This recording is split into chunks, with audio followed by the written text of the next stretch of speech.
नमस्कार दोस्तों। आज की कथा में हम जानेंगे देवी लक्ष्मी किन घरों में प्रवेश करती हैं और किन घरों में नहीं। देवी लक्ष्मी केवल धन की देवी नहीं है, वे शुभता, सदाचार और समृद्धि का प्रतीक हैं। कहा जाता है कि वे वहीं ठहरती हैं जहां साफ सफाई, सत्य, संतोष और श्रद्धा होती है। आइए इसे एक आध्यात्मिक कथा के माध्यम से समझते हैं।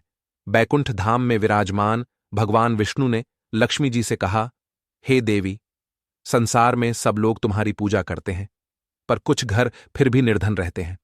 ऐसा क्यों?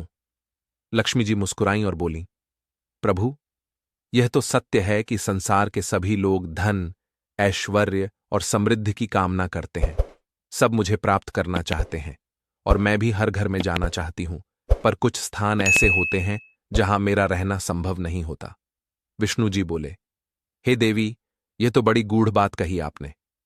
चलो आज पृथ्वी पर चलते हैं और स्वयं देखते हैं कि तुम्हारा निवास किन स्थानों पर है और किन से तुम विमुख रहती हो। लक्ष्मी जी ने विनम्रतापूर्वक कहा, चलिए प्रभु। दोनों ने गरुड़ पर आरूढ़ होकर पृथ्वी की ओर प्रस्थान किया। गरुड़ ने उन्हें एक सुंदर नगर के ऊपर उतारा। नगर संपन्न था, बाजारों में चहल पहल थी, हर घर में दीपक जल रहे थे। वहां एक विशाल हवेली थी। लक्ष्मी जी बोलीं, प्रभु, चलिए पहले इसी घर में चलते हैं।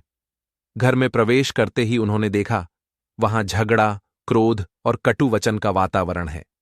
एक ओर पति क्रोध से पत्नी पर कटु शब्दों की वर्षा कर रहा था। पत्नी भी पीछे नहीं थी, वह भी तानों और अपशब्दों से उत्तर दे रही थी। बच्चे भयभीत थे। लक्ष्मी जी बाहर आ गई। विष्णु जी ने कहा, देवी, यह घर तो अत्यंत भव्य है। सोना चांदी, गहने, रेशमी वस्त्र सब कुछ है, फिर भी तुम यहां क्यों नहीं रहती? लक्ष्मी जी ने गहरी सांस ली और कहा, प्रभु, जहां कलह का निवास होता है वहां शांति और समृद्धि कैसे टिकेगी? यहां मैं नहीं ठहर सकती। मैं शांति और प्रेम की पुत्री हूं। जहां शब्द विष की तरह निकलते हैं वहां मेरा कोमल मन सुकुंचित हो जाता है। भले ही यहां धन का अंबार हो, किंतु यह दुर्लक्ष्मी है, वह जो विनाश का कारण बनती है। लक्ष्मी जी घर छोड़कर आगे बढ़ गईं। थोड़ी दूर चलने पर वे दूसरे घर पहुंची, जहां सब आलसी थे। घर में रहने वाले अभी सोए हुए थे। सूरज आधे आकाश में चढ़ चुका था। न कोई समय पर उठता, न सफाई होती, न कोई श्रम करता। वहां पूजा का स्थान मकड़ी के जालों और धूल से ढका था। लक्ष्मी जी बोलीं, प्रभु, देखिए, यहां न समय का आदर है, न परिश्रम की भावना। आलस्य ने इस घर को घेर रखा है। ऐसे स्थान पर मैं कैसे रह सकती हूं? मेरा प्रिय स्थान तो वह है जहां कर्म और स्वच्छता का पूजन होता है। विष्णु जी ने कहा, देवी, पर ये लोग तुम्हारी आरती तो रोज करते होंगे। लक्ष्मी जी ने उत्तर दिया, आरती यदि केवल रस्म बन जाए और कर्महीन हो तो उसका कोई अर्थ नहीं। दीपक तो तभी उजाला देता है जब घी शुद्ध हो और बाती सीधी हो। उसी प्रकार श्रद्धा तभी फल देती है जब कर्म से जुड़ी हो। अब वे एक धनी व्यापारी के भवन पहुंचे। यह घर जगमगा रहा था। दरवाजे पर चांदी के तोरण, भीतर सुगंधित धूप और मणियों की सजावट। व्यापारी ने लक्ष्मी जी को देखा तो तुरंत नमन किया।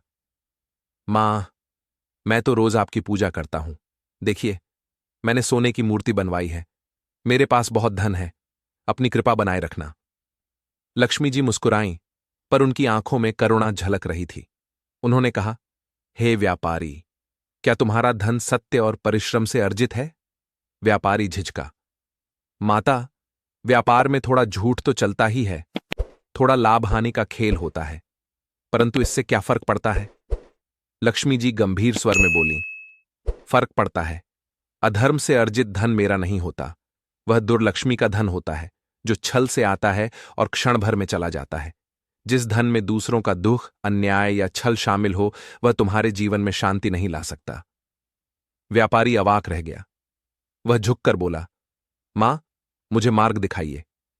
लक्ष्मी जी ने कहा, सत्य का व्यापार करो, सेवा को ध्येय बनाओ, तब मैं स्वयं तुम्हारे द्वार पर दीपक जलाऊंगी। फिर वे एक राजा के महल पहुंचे।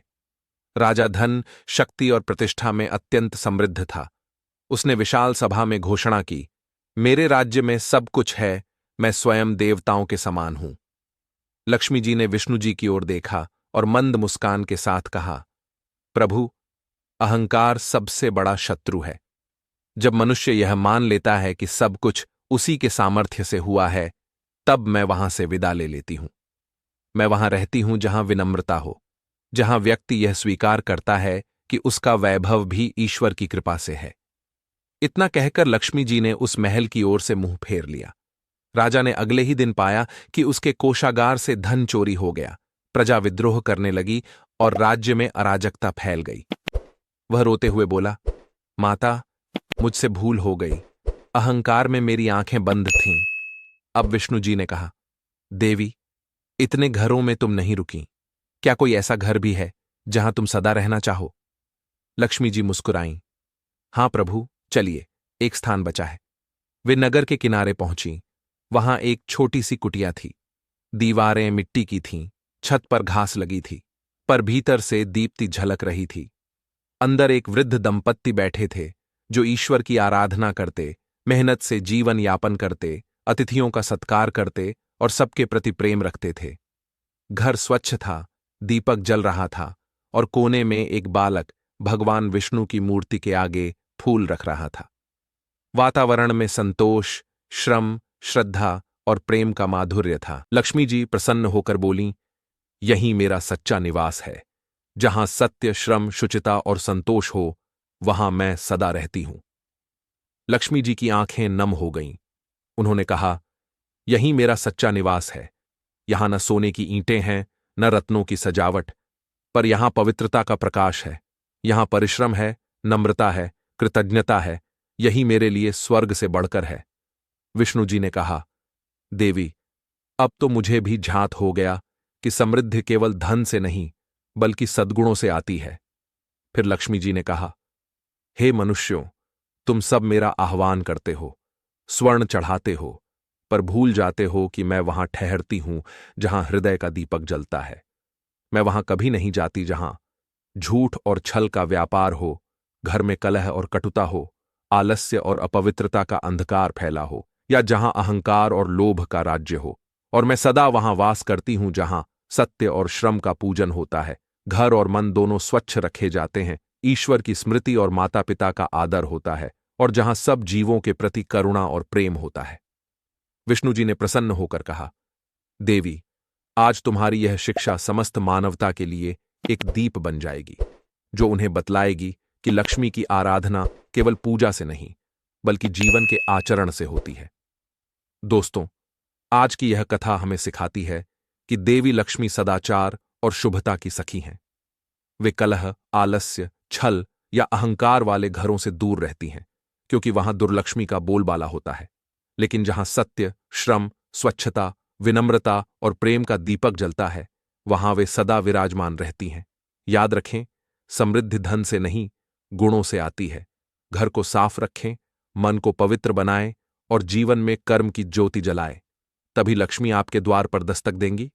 क्या आपका घर लक्ष्मी के योग्य है? आज से एक छोटा बदलाव लाएं। शुरुआत करें स्वच्छता और प्रेम से। ऐसी आध्यात्मिक कहानी सुनाने के लिए चैनल को सब्सक्राइब अवश्य करें। धन्यवाद।